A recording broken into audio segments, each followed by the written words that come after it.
What are you serious about? I haven't got the remotest idea. About everything, I should fancy.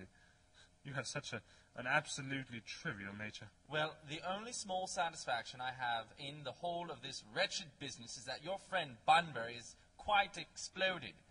You won't be able to run down to the country quite so often as you used to do, dear Algy, and a very good thing, too. Your brother is a little off-color, isn't he, dear Jack? You won't be able to disappear to London quite so frequently as your wicked custom was, and not a bad thing either. As for your conduct towards Miss Cardew, I must say that your taking in a sweet, simple, innocent girl like that is quite inexcusable, to say nothing of the fact that she is my ward. I can see no possible defence at all for your deceiving a brilliant, clever, thoroughly experienced young lady like Miss Fairfax, to say nothing of the fact that she is my cousin. I wanted to be engaged to Gwendolen, that is all. I love her. Well, I simply wanted to be engaged to Cecily. I adore her. There is certainly no chance of your marrying Miss Cardew. I don't think there is much likelihood, Jack, of you and Miss Fairfax being united. Well, that is no business of yours. If it was my business, I wouldn't talk about it. He begins to eat muffins.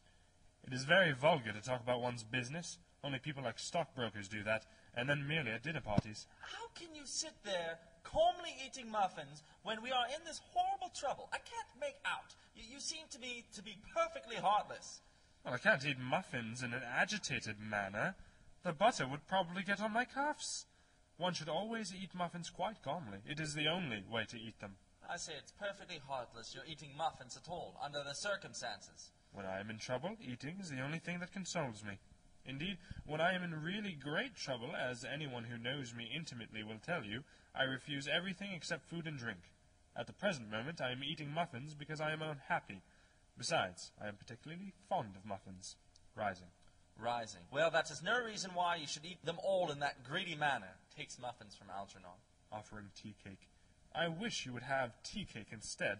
I don't like tea cake. Good heavens, I suppose a man may eat his own muffins in his own garden. But you have just said it was perfectly heartless to eat muffins. I said it was perfectly heartless of you, under the circumstances. That is a very different thing. That may be, but the muffins are the same. He seizes the muffin dish from Jack. Algy, I wish to goodness you would go.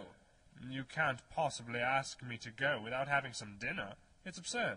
I never go without dinner. No one ever does, except vegetarians and people like that.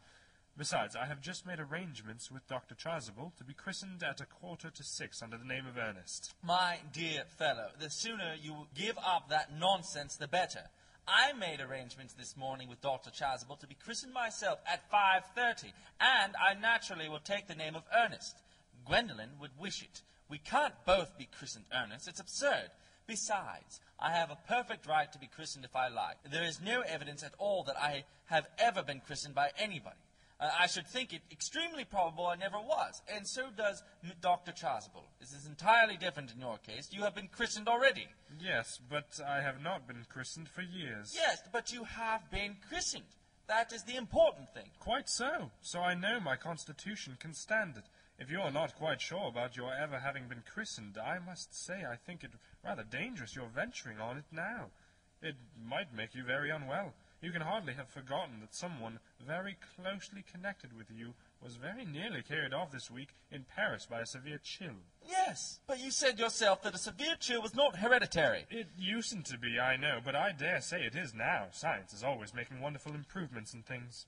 Picking up the muffin dish. Oh, that is nonsense. You're always talking nonsense. Jack, you are at the muffins again. I wish you wouldn't. There are only 2 left. Takes them. I told you I was particularly fond of muffins. But I hate tea cake. Why on earth, then, do you allow tea cake to be served up for your guests? What ideas you have of hospitality. Algernon, I have already told you to go. I don't want you here. Why don't you go? I haven't quite finished my tea yet. And there is still 1 muffin left. Jack groans and sits into the chair. Algernon still continues eating. Act drop. End of Act 2.